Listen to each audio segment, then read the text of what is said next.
Hey, welcome to Wine Talks with Paul K. And we are in studio today in beautiful Southern California in Monrovia, about to have a conversation with Charlie Fu. Introductions in just a second. Wine Talks, of course, available on iHeartRadio, Pandora, Spotify, wherever you hang out for podcasting, and sponsored by the original Wine of the Month Club. Hey, have a listen to just released podcast with Clovis Tétanger of the famed Tétanger Champagne House. Incredibly philosophical gentleman, in a family business that elicits romance and celebration. But not while we're here. We're here to have a conversation with Charlie Fu. Charlie, welcome to the show. Thanks for having me, Paul. This is Charlie Fu. He is a wine influencer, an attorney at law, and as he puts it, a caviar slinger, which really I like that term. But we were looking on the web for people to talk to that are in the sort of the influencer side of the wine business, where people are following someone to sort of get an inspiration for wine, to learn about wine, maybe bring wine into the level of what their understanding would be or could be. Tell me about this, how this came about, this inspiration to be a wine influencer. Personally, I just never really think of myself as a wine influencer. I don't do anything with a purpose to influence. It always started as a way for me to catalog my own data and notes outside of Seller Tracker. So it's just kind of a place to put pictures and words. And, from there, it's just became, I want to be honest and true to what I like. And since everything I post is for myself to begin with, there's no audience I'm trying to, entertain or, accept what I'm saying. Oh, that's interesting. Yeah. Because I don't know if that's the case for all. Let's just take influencers in a bucket, right? I think a lot of them set out to say, well, I'm going to try and make a business out of this. And here you're saying, well, I just enjoy talking about what I do and want people to hear what I have to say. Yeah, I was part of the Robert Parker Forum in the very beginning before it shut down, now part of Wine Berserkers. It's just like a wine community of people talking to each other, and then as you post more, people get to understand your palate, and then they may take your recommendations, and then just kind of moved over to Instagram as more people around the world got connected, because Wine Berserkers is very US based. Mm-hmm. It's almost pretty local, but on Instagram it gets a far wider reach. Wine Berserkers. Yeah. Is that a group? Wine Berserkers is the largest wine forum on the internet. I don't know this Berserkers. I don't know. I'm one of the admin on it. My friend Todd French in Orange County started it. It's been 12 years now.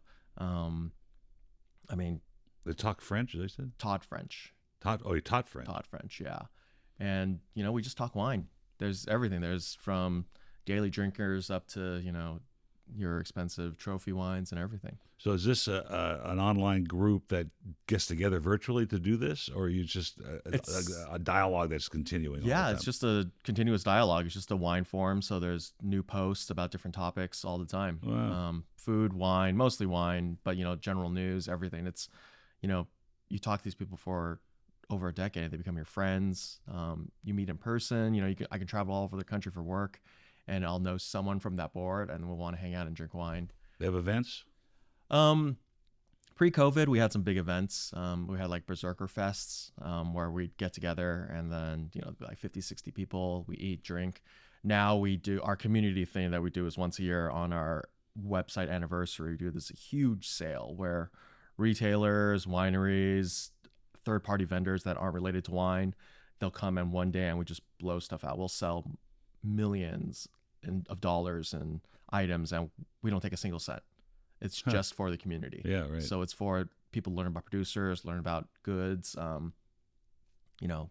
People buy wine glasses. A couple wine glass companies basically started off because of Wine Berserkers. Yeah. Wineries have become popular. They do their whole annual revenue based on how much they're going to sell that day. So it's a pretty big community. That's amazing. Yeah. So during COVID and confinement, it must have exploded with a chance to just have that conversation, that you couldn't do before because you were. Yeah. So during COVID, we did a lot of web Zoom seminars. We had because the website's reach is fairly large. We had a lot of winery domain owners do like Zoom tastings with us.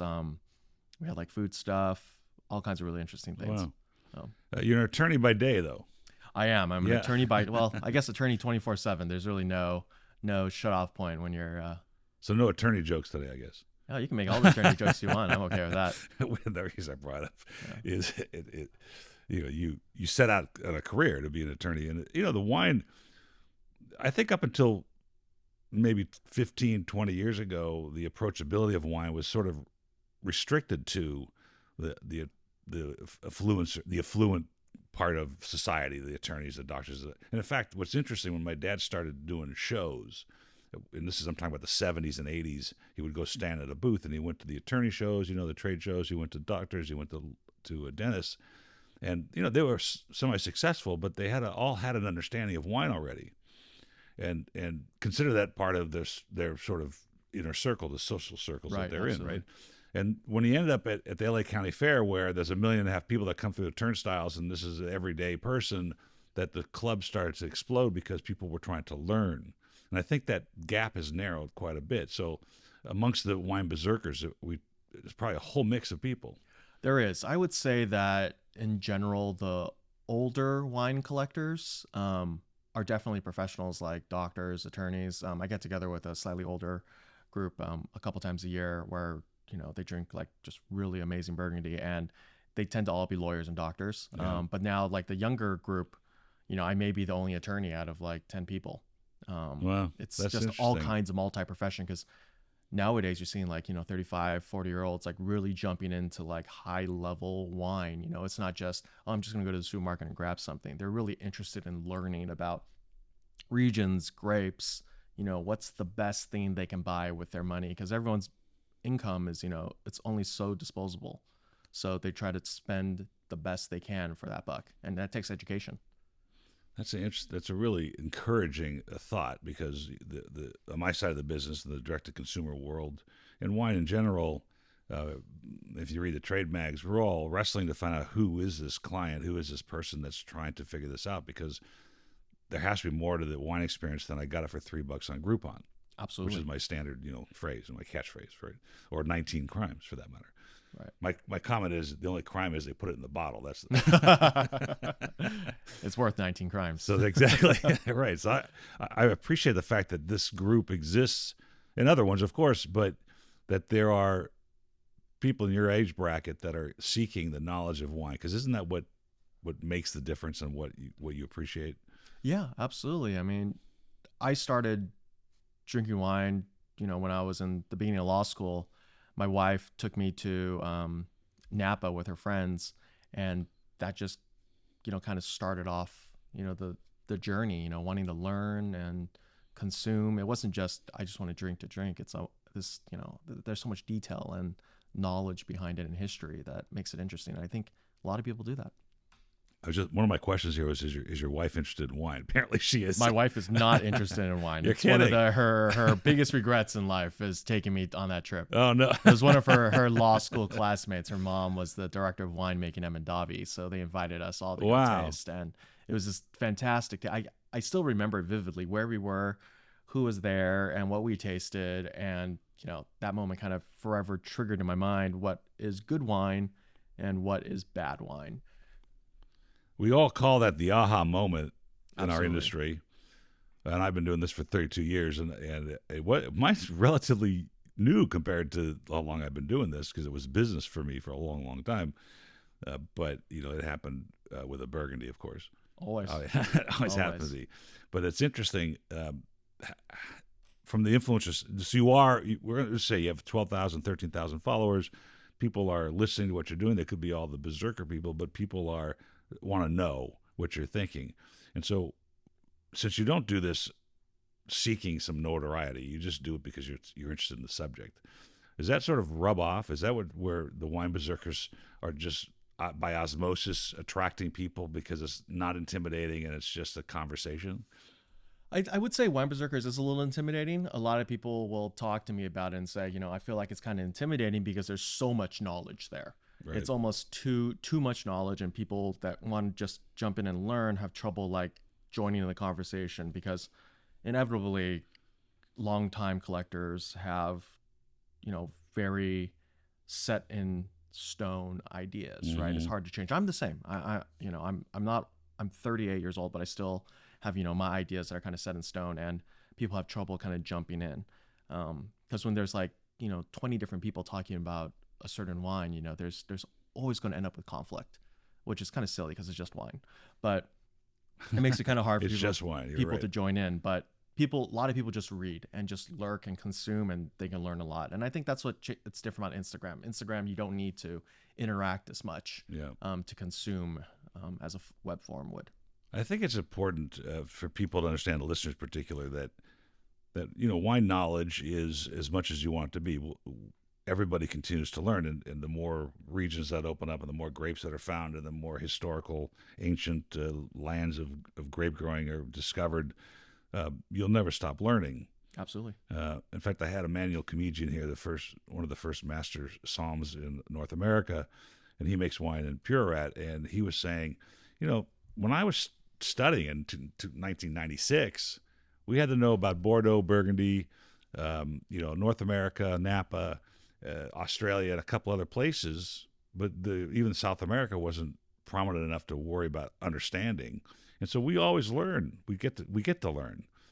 But I think the point I'm making is that as an enthusiast, you can decide how much you want to learn, or you just want to know what a good glass of wine feels like. Absolutely. I mean, there's so much knowledge out there now, and it's so easy to learn if you want to learn. And I think that's the best thing about the internet now, is that it gives that opportunity. I mean, I started reading a book on dirt the other day. And I'm thinking to myself, I don't know, man. I go, I love the subject, and I love, not preaching, but discussing the ethereal value of a proper glass of wine.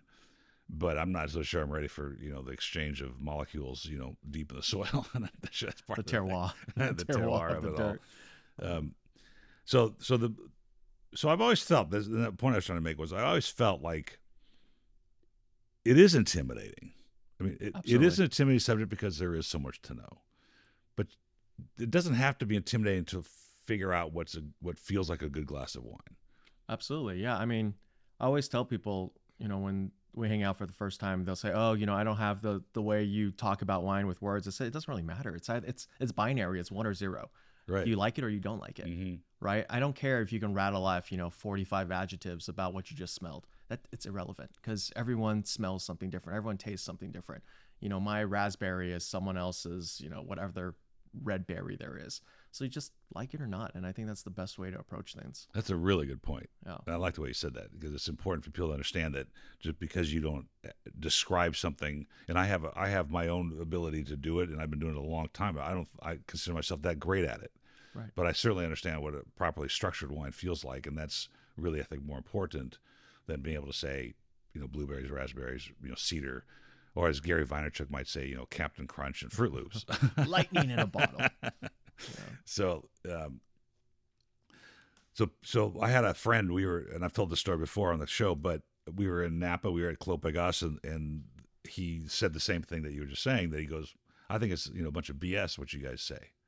I go, well, why do you think that? He goes, well, you go off and I don't understand what you mean. I'm like, okay, well, let's just start from the beginning. You have two 2014 cabs in front of you. They're both from 2 different vineyards, but the same winemaker. Are they different? And he said, yeah. I said, you just started. Exactly. You just figured it out. It doesn't all just taste like bread to you. Right. You just figured out there's something different about it. So, and that's, I suppose you're right. The intimidation factor for most consumers is the confidence to describe something. Absolutely. Yeah. Yeah. I always tell my friends that I'll have friends that come up to me that aren't big wine people, but they're going to like wine events or something for work. And they'll say, what should I say? Well, it'll impress people. And I was like, oh, just tell them something, energy and tension. That always gets people excited. When you say energy and tension, they're like, whoa, what does that mean? Yeah, I'm not sure, but, yeah, but it sounds really good. This wine has energy and tension. It's just great energy and tension. I always say, I don't know if you've seen the movie The Rookie with Dennis Quaid, and he's in the science class, and the kid answers the question with a question mark at the end of his answer, and he goes, no, say it with confidence. So if you say, I sense raspberries in this wine with a verbose voice and a confident voice, who's going to challenge you on that? Exactly. Right? I mean, you'll make other people doubt themselves. It's proper. So in your role then, as you feel like the influencer thing has now become a real thing, what do you want to do? What are you trying to do? People ask me that all the time. People's like, are you trying to parlay this into a wine critic, wine retail? And to me, it's just for fun. I Yeah. mean, I juggle so many hats to begin with. I have a young daughter. I'm a partner at a law firm. We have our Caviar business. And for me, this is just getting my voice out, putting out my truth. And if people want to accept it or not, it doesn't matter to me. I don't seek to have businesses approach me. I don't want to be flowery. It's just honesty. And I think that's, what people appreciate is the honesty, because I don't need to curry favor from Right. anyone. So I think if That's an interesting approach. that's the only thing is that it's just there's so few honest, earnest voices out in wine, because everyone's striving for something. Someone wants to get paid for something. Someone wants free stuff. Someone wants notoriety. I don't know, but I did an influencer in Greece, and my social network gal, she promised her wine. I go, I can't ship wine to Greece. Right? Yeah. It's illegal to do that. Yeah. So how'd you become an attorney then? Was that something, coming from your family, or you just thought this would be interesting, or you Yeah, wanted a career? my grandfather was a attorney in Taiwan, and he's always been a big role model of mine. And my mom always jokes that every family needs an attorney, so it just ended up being the most verbose one became it. Okay. Yeah. Well, that's a good. I think that's a pretty good trait for most attorneys. Yeah. But so, were you in L.A. when you got your degree, or where'd you get it Yeah, from? so I went to University of San Diego for law school, Oh, and my- then immediately after law school, I came back to LA because my wife, then girlfriend at the time, was also working out of downtown. So we both started working in downtown, and it just kind of went from there. I mean, I work in Pasadena now.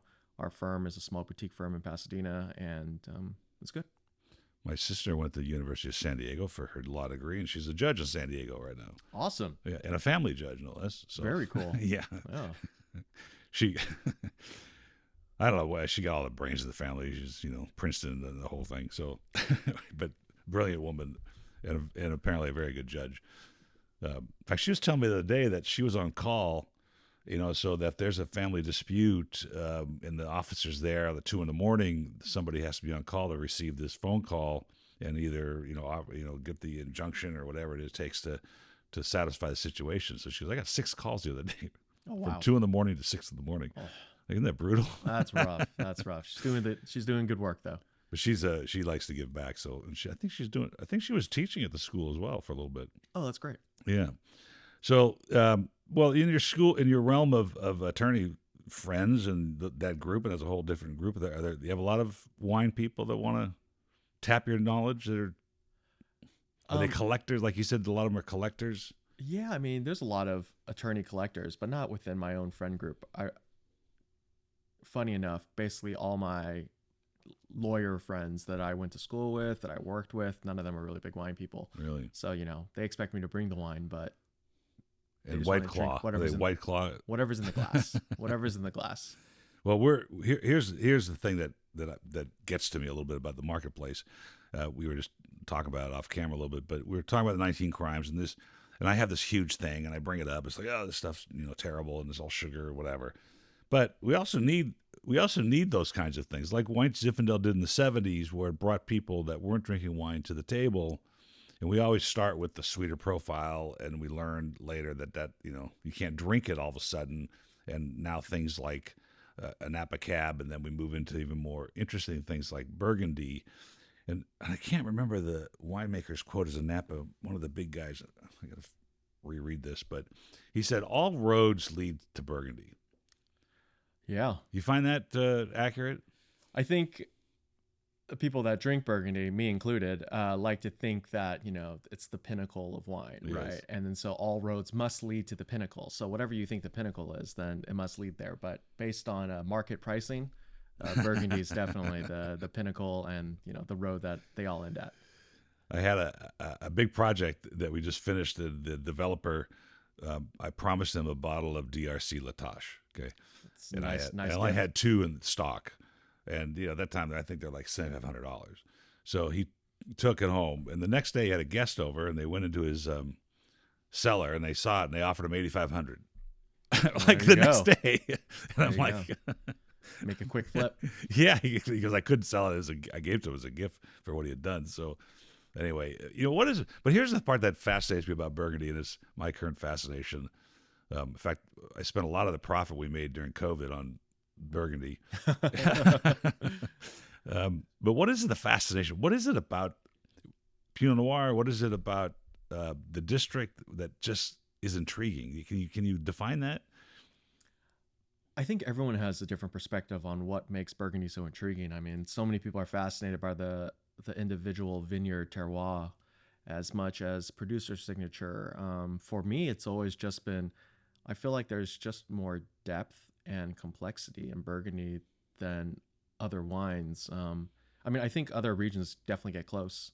I love Northern Rhone, stuff like that, and Champagne, but Burgundy, there seems to be this kind of intellectual curiosity that gets triggered when you're sitting there and enjoying the wine over the course of a couple hours. I don't think, other than something controversial, a controversial bottle of wine, I don't think anything triggers that level of discussion that a great bottle of aged Burgundy does.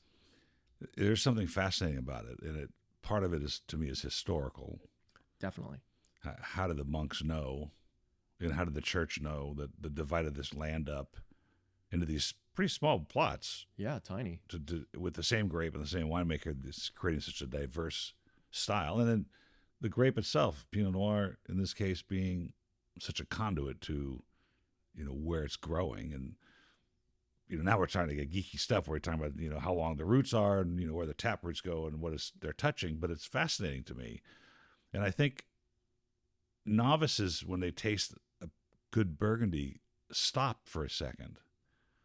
Yeah, I mean, a couple months ago, so one of my good friends got in Burgundy last year with us, just been really consuming and trying things, but mostly been drinking younger Burgundy.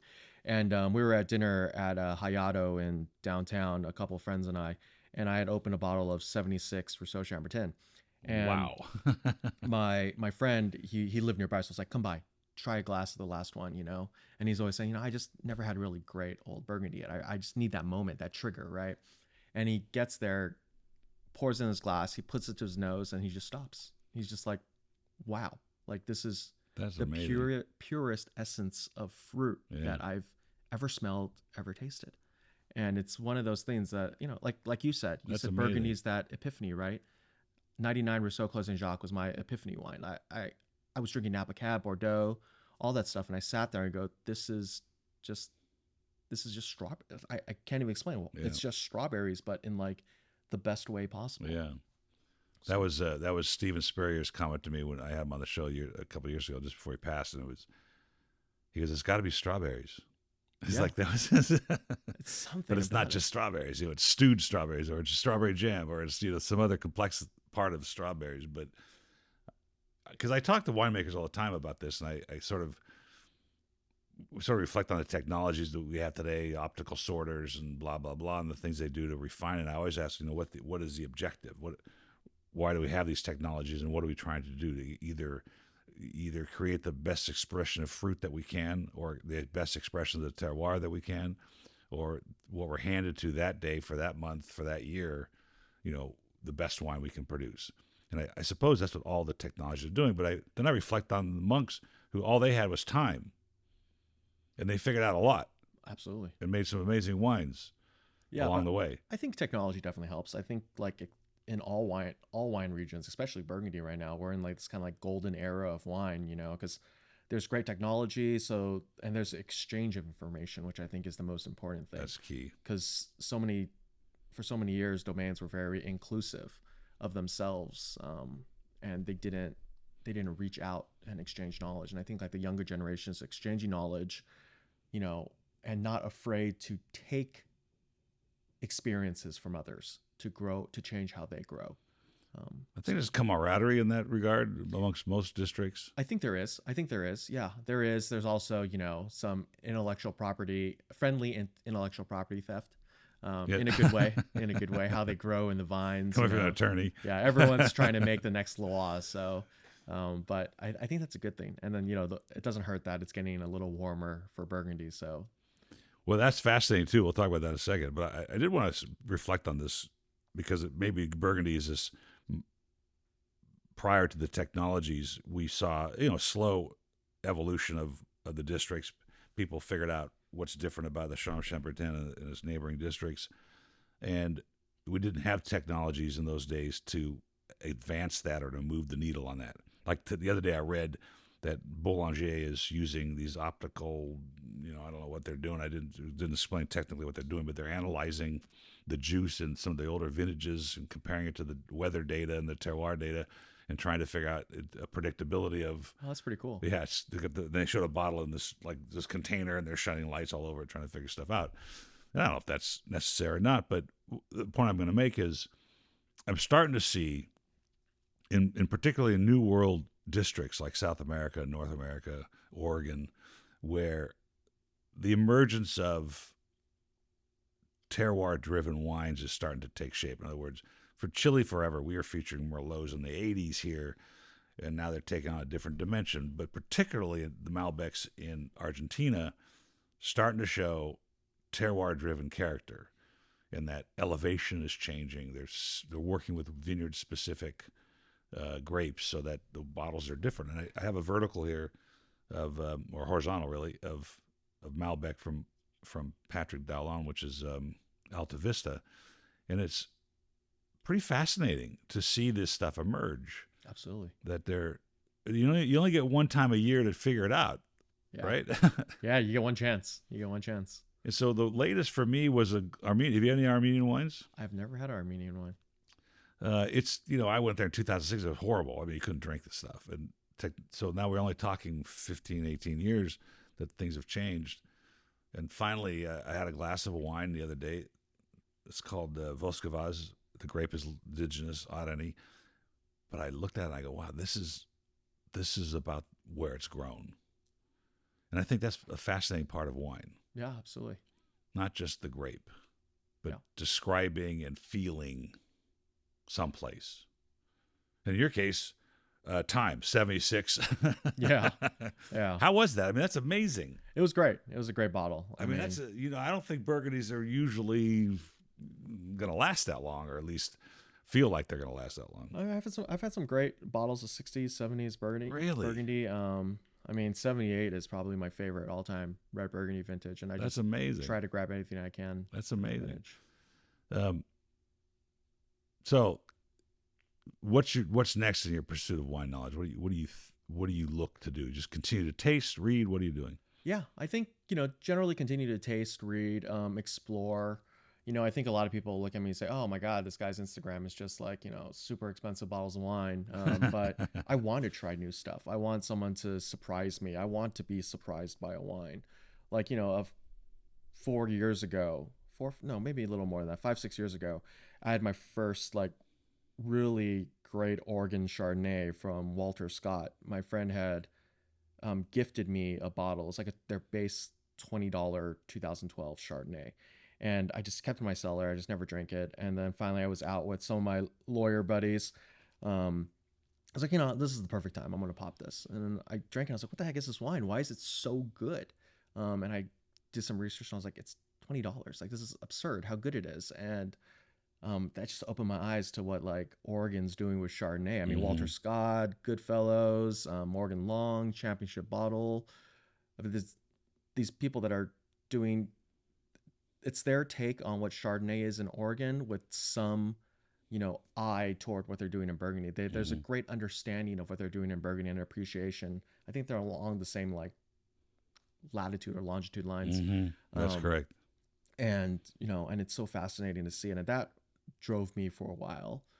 And Northern Rhone was really interesting for me for a while because I got kind of tired of drinking Burgundy, and something new will trigger some new sense in your brain, your mouth, that makes you excited. But then in the last couple of years, I just kind of fell back in love with drinking really great Burgundy, but I still want to try and be excited by new things.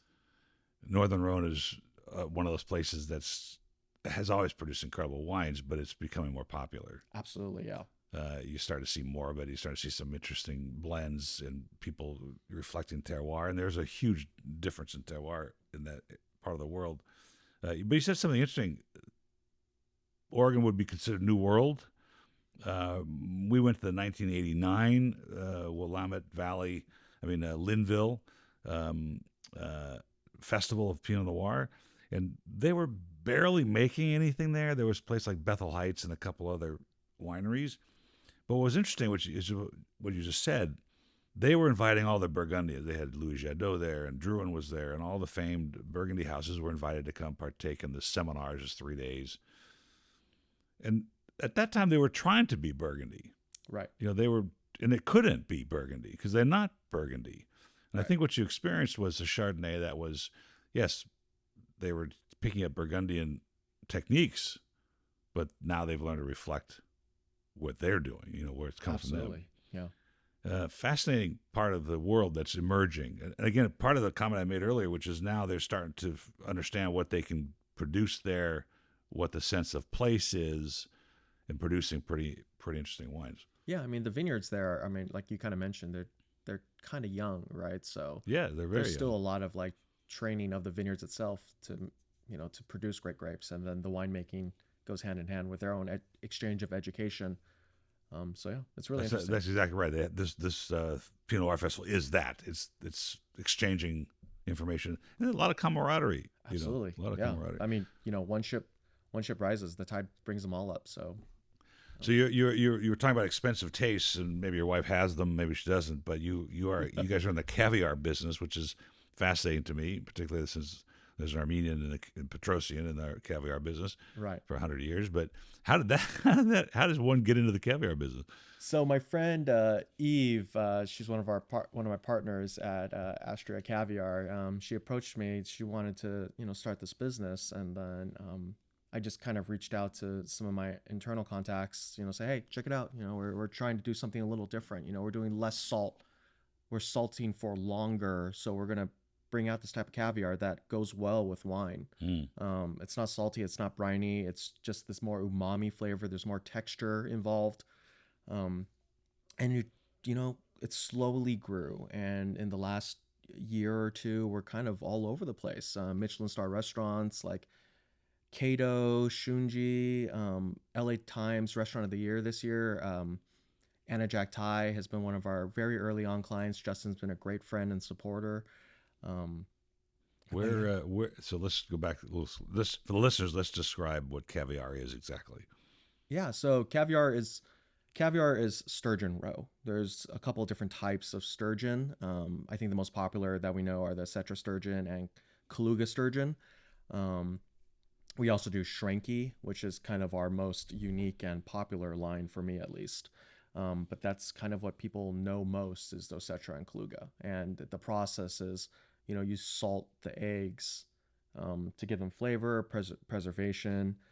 There's like something called the Malasol process, which means that you can only salt up to 3% salt for the body weight of whatever the eggs are. Anything above that turns into separate classifications. So basically, if you see Malasol on the tin, it's supposed to be considered more high end. We only do about 1.5% salt, but we age it for longer. So it's kind of like your idea of dry aging. It's you dry age for a short time or you dry age for a long time. It changes flavor profiles and textures. So it's by weight. The percentage of salt is by weight, not by Correct. volume. Yeah, correct. Yeah. And so the eggs are laid. They're removed and dried at that point. Yeah, so the eggs are harvested from sturgeon and then they get sifted for any type of, impurities. And then after that, they get aged on salt. Very straightforward. I always wondered though, like who decided one day to pick a berry off a tree and dry off the chaff and then crush it and pour hot water through it and make coffee. Like who comes up with these ideas, and then who comes up with the idea to take eggs from a fish, a particular fish, and then dry it out, salt it, and then just, make it happen, make it a whole experience. It's fascinating to me. Yeah, who knows? Who knows who eats what? Like, how did someone decide to open a coconut and drink the water I out don't of it? know. It's funny. So what's the source of Astria? So we our farm is in Yunnan, China. So it's in the hillsides of Yunnan. So if you kind of take like an aerial picture, it's just all green grass, hills, and then there's basically lakes, ponds, rivers that hold the sturgeon. giant open bodies of water. Wow. So it's really cool. It's not like people kind of think China industrial, but China is probably the most mature caviar farming industry in the world I was gonna say, is that a because pretty big industry for China? it's huge. So about 75% of all caviar consumed in the world comes from China. The majority of three-star Michelin restaurants in France use Chinese caviar. It's the most mature farmed caviar industry because wild caviar is basically banned because they almost destroyed the Osetra Mm-hmm. stock in the Caspian Sea. Mm-hmm. So if you see like caviar that says, Osetra from the Caspian Sea in LA, it's actually not from the Caspian Sea. It's farmed caviar from somewhere. But what they allowed is that if you took the mother fish from the Caspian Sea and then planted it somewhere else for farming, you can still call it, from the Caspian Sea. You can say Russian Osetra hybrid, Russian Osetra, because the original source was from there.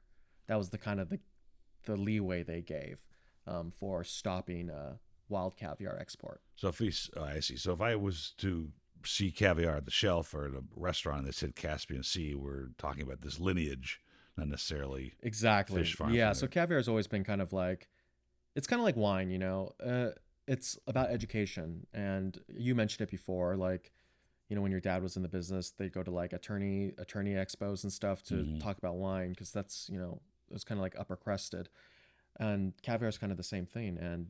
But I want to demystify caviar just like I want to demystify wine. Mm-hmm. I want everyone to like great wine. I want everyone to like great caviar. And the biggest thing is that caviar has always been something that people hide.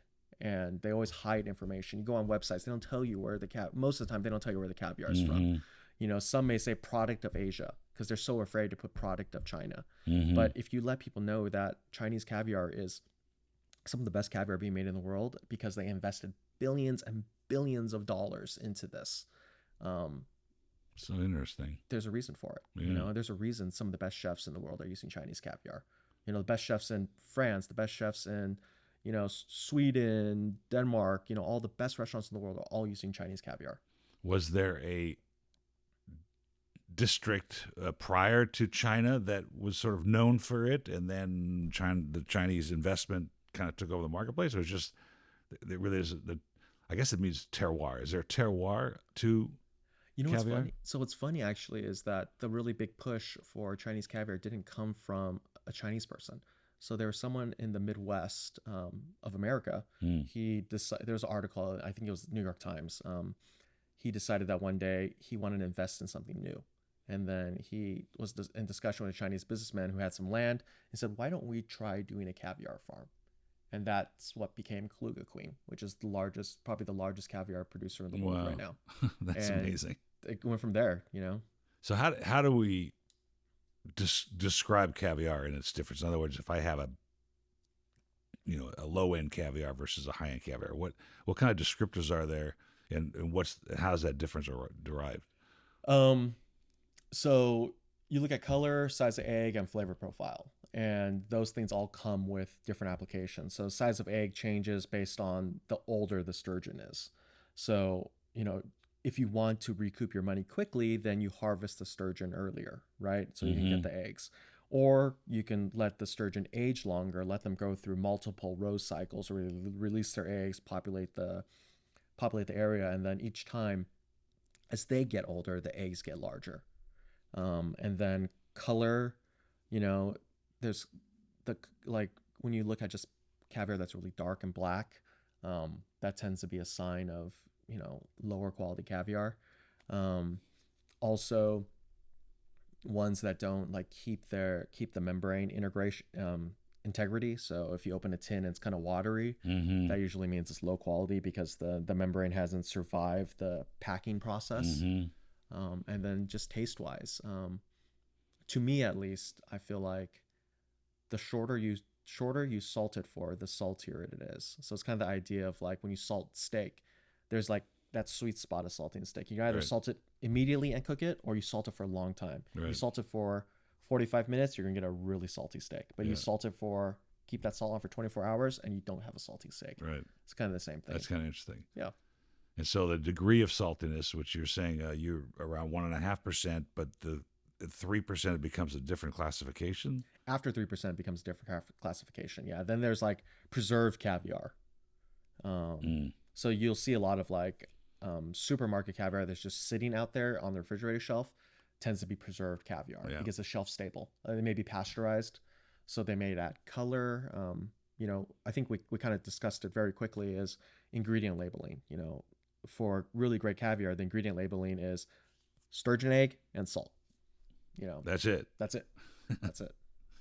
Actually, that was right. We were discussing that a little bit about the ingredients in food and whether wine. There's it's so funny. I get two different opinions here. I still want to stay on caviar for a second, but I get opinions here from wine guys. Yes, we should put ingredients in there because I'm only putting grapes and yeast and that's it, grapes and yeast, and maybe some sulfur. And other people are putting defoamers and all kinds of sugars and mega purple, like right? Yeah, mega purple. Oh, God. So I'm still fascinated by this conversation. So now, is there a growing recognition of caviar in the world today? I think there is. I mean, just looking at our own business, we can see that more people are understanding caviar. Restaurants aren't afraid to put caviar on their menus now. There's playful, interesting dishes being made. Like Chef Ray Garcia at Asteroid in downtown next to Disney Concert Hall. He's doing one with heritage squash tamale. And wow, it's so incredible. It is so unique and incredible. And it's, one of the most like fun dishes I've seen our caviar on. And then John Yao at Cato really does like a lot of Taiwanese seafood influence with his dishes. And, the caviar is a centerpiece to that dish. And it's not what people typically are thinking. When you're growing up, people put caviar on eggs, right? Put caviar on bellinis, Yeah, the standard stuff. Our clients don't do that. New restaurants are not doing that. They're doing, Anna Jack does fried chicken and caviar. Of course, it's like waffles with caviar. Yeah, chicken waffles. Caviar is a flavor enhancer, a texture enhancer. Yeah, it shouldn't just be something you just toss on just to be a luxury ingredient. I mean, Chick-fil-A is going to have caviar now. I'm kidding. Oh yeah, that'd be crazy if they did. Yeah. Are there caviar psalms, so to speak? I don't know. I mean, there probably would be at some point. Yeah. But I mean, they're water songs. I know there's so water there must songs. be caviar songs. That's what used to drive me crazy. So yeah. There's a wine influencer in Chicago, Jessica Altieri, her name was.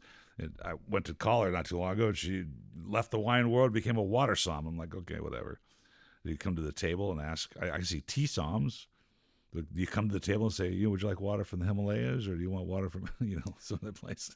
Hey, the Patina in downtown used to do a water tasting, and it was really interesting. Kind of like you can taste the texture difference, the mineral difference in water.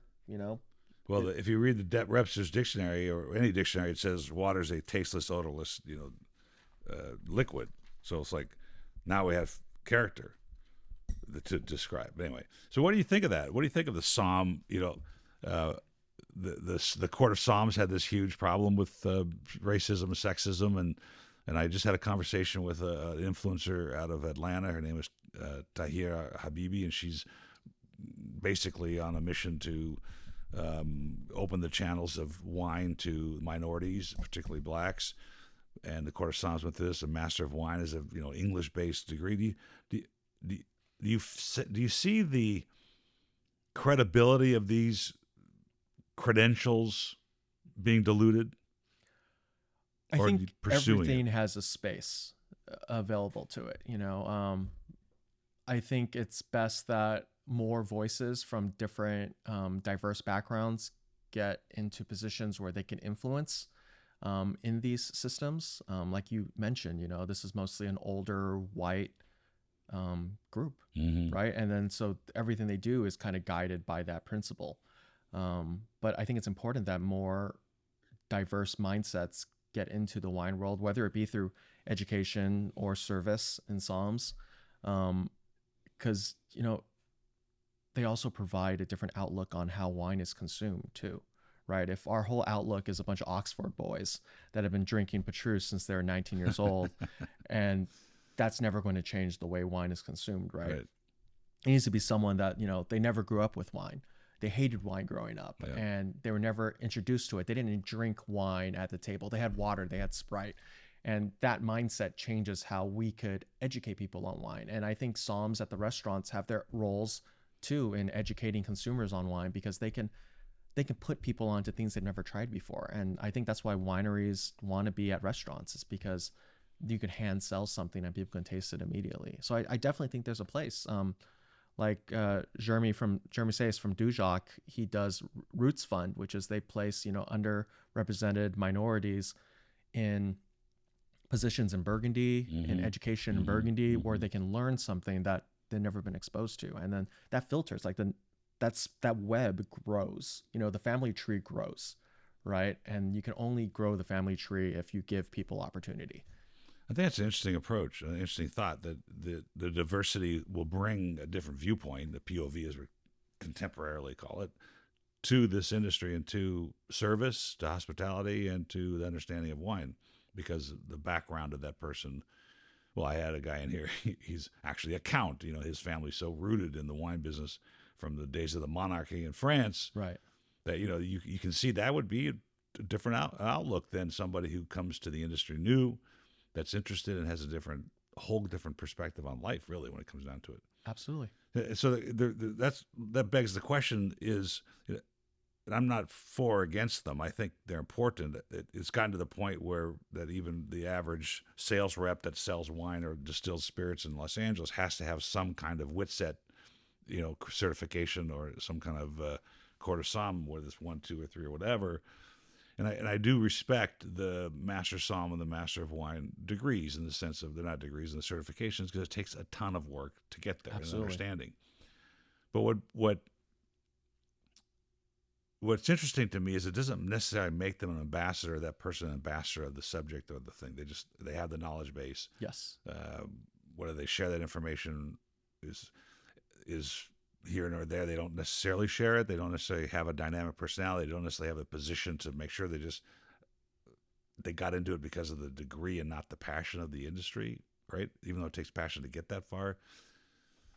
And at some point in the old days, Vegas, there were 6-digit jobs, in the 80s, right, 90s, if you were the head somm of one of these restaurants. And those don't exist anymore. You're now the buyer, and you're the curator, and you're the what do they call it, that wine angel that was in that restaurant. Oh yeah, I remember that. Yeah, I've eaten there before. You're going up and down this thing. Yeah. Anyway, I just wondered what your opinion of doing it was. And I think it's a valid approach, is the idea of inclusion will give us a different point of view. I had a woman on the show. She makes wine from flowers. Oh, interesting. Young black girl, really cute. Aaliyah, her name is.